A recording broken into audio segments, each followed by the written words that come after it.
Good morning friends, मैं हूं रचना और स्वागत करती हूं आपका अपने चैनल गार्डनिंग विद रचना में।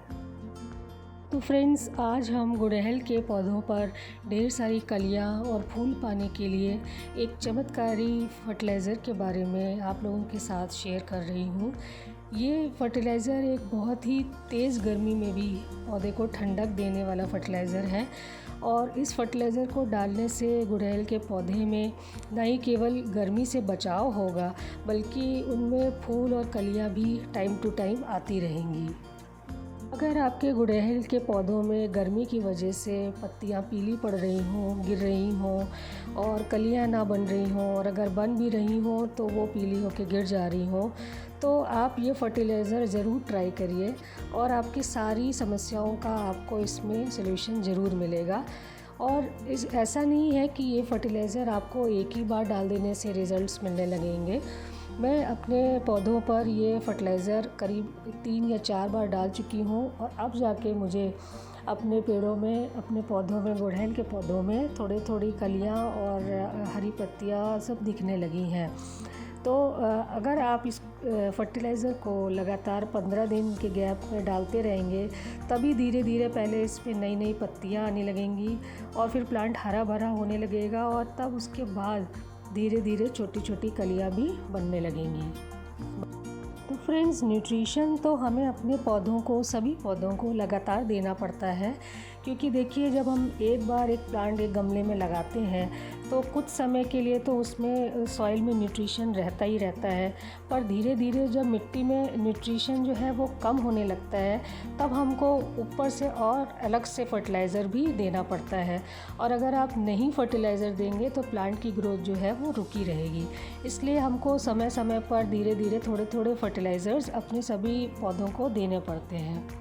ऐसे में गर्मियों के मौसम में, जैसे अभी हम लोग मई के महीने में चल रहे हैं, तो केमिकल फर्टिलाइज़र्स देना मैं तो बिल्कुल अवॉइड करती हूँ अपने पौधों को, बल्कि एक ऑर्गेनिक बना के अपने पौधों में देती हूँ जिससे पौधों को बहुत ठंडक भी मिलती रहती है। फर्टिलाइज़र्स के अलावा भी हमें बहुत सारे फैक्टर्स पर ध्यान देना होता है, जिन पर ध्यान देने से हमको गुड़हल पर बहुत अच्छे से पहले तो कलियां मिलेंगी और उसके बाद हमको बहुत अच्छे फूल भी मिलेंगे।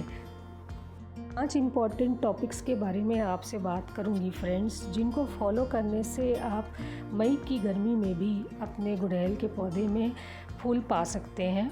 उनमें से सबसे पहली चीज़ तो ये है कि आपको अपने गुड़हल के पौधे को पूरी फुल सनलाइट से हटाकर एक ऐसी जगह पे शिफ्ट करना है जहाँ से 3 से 4 घंटे की ही धूप उसको मिले। दूसरी बात है कि उसकी जो आप मिट्टी बनाएं गमले में वो बहुत सही बनी होनी चाहिए, उसमें वर्मी कंपोस्ट की मात्रा बहुत अच्छे से होनी चाहिए। तीसरी चीज़ है कि आप कोशिश करें कि उसकी सॉइल जो है वो हमेशा जब ड्राई हो जाए तभी आप उसमें पानी डालें, उसको मॉइस्ट बना के रखें बस। और चौथी चीज़ है कि आप उसमें शावरिंग भी ज़रूर करते रहिए। शावरिंग जो है वो, और उसको जो कह सकते हैं कि पौधे को नहलाना, और बहुत ज़्यादा अच्छा साबित होता है। और मेरे घर में तो मैं डेली ही अपने गुड़हल के सभी पौधों को मॉर्निंग आवर्स में एक बार नहला देती हूँ। नेक्स्ट इम्पॉर्टेंट पॉइंट है मल्चिंग। मल्चिंग फ्रेंड्स आप गर्मी के मौसम में ज़रूर करें। जितना ज़्यादा आप अपने गमले की मिट्टी के ऊपर किसी भी टाइप का एक सूखी पत्तियों का या राइस हस्क का एक लेयरिंग कर देंगे, जिसे हम मल्चिंग कहते हैं, उससे क्या होता है, गमले की जो मिट्टी है उसमें हमेशा मॉइस्चर बना रहता है और गर्मी जो है वो अंदर जड़ों तक नहीं पहुंच पाती है। जितनी गर्मी कम पहुंचती है उतने ही प्लांट में अच्छी कलियां और अच्छे फूल बनते हैं।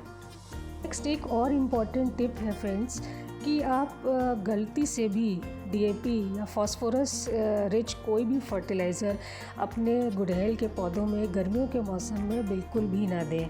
ये फ़ायदा देने के बजाय आपके पौधे को बहुत नुकसान पहुंचाते हैं। थे कुछ इम्पॉर्टेंट टिप्स जो आपको अपने गुड़हल के पौधों में ध्यान रखने हैं।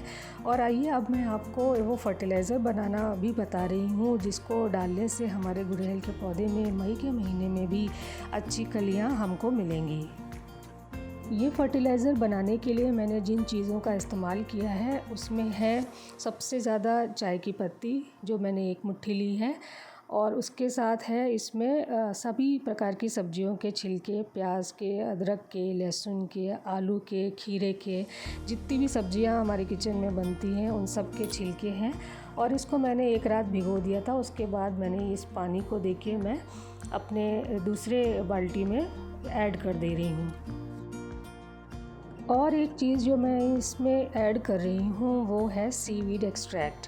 सीवीड एक्सट्रैक्ट और चाय पत्ती, इन दोनों का क्या रोल होता है पौधे को ग्रोथ देने के लिए या कली बनाने के लिए, ये भी हमारे लिए जानना बहुत ज़रूरी है। देखिए, सब्जियों के छिलके से तो हमको भरपूर मात्रा में कैल्शियम, फास्फोरस, पोटाशियम, आयरन मिल ही रहा है, पर साथ में जो चाय की पत्ती है वो भी बहुत काम करती है। चाय की पत्ती में दो तरीके के फ़ायदे हमें पौधे को मिलते हैं। पहला तो ये मिट्टी को बहुत एसिडिक बनाती है और वहाँ की पीएच वैल्यू ये इंक्रीज़ करती है। और साथ ही में चाय की पत्ती में नाइट्रोजन की मात्रा भी बहुत अधिक होती है। इसमें नाइट्रोजन की मात्रा, फास्फोरस की मात्रा और पोटेशियम की मात्रा भी मिलती है, पर नाइट्रोजन की मात्रा सबसे अधिक होती है, जिससे नई नई शूट्स डेवलप होती हैं, प्लांट हेल्दी होता है और लश ग्रीन होता है। तो एक तरह से कह सकते हैं कि चाय की पत्ती जो है वो बैलेंस्ड एनपीके का काम करती है। और सीवीड एक्सट्रैक्ट भी मैंने इस फर्टिलाइज़र में मिलाया है, क्योंकि इसमें जो है बहुत टाइप के माइक्रोन्यूट्रिएंट्स और मैक्रोन्यूट्रिएंट्स होते हैं, जिनका एक बहुत इम्पॉर्टेंट रोल होता है किसी भी प्लांट की ग्रोथ के लिए, फ्लावरिंग के लिए और बडिंग के लिए।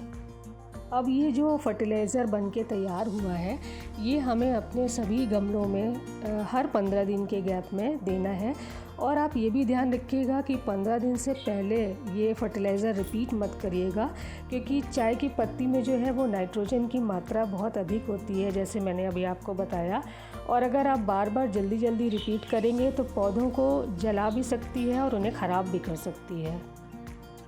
कोई ज़रूरी नहीं है फ्रेंड्स कि आप ये फर्टिलाइज़र जो है सिर्फ़ अपने गुड़हल के पौधों में ही डालिए। ये देखिए, मैं अपने डायंथस और अपने मोगरा में, पोर्चुलाका में और मधुमालिनी में और मधुमालती में, इन सभी पौधों में भी मैंने ये फर्टिलाइज़र डाला है और इनका रिज़ल्ट इन पौधों पर भी बहुत अच्छा मिला है।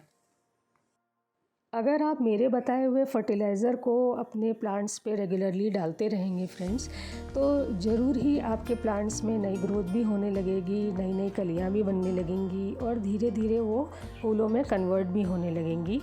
अगर आपको मेरा ये वीडियो पसंद आया फ्रेंड्स, तो ज़रूर मुझे लाइक करें और सब्सक्राइब करें। Okay friends, thank you.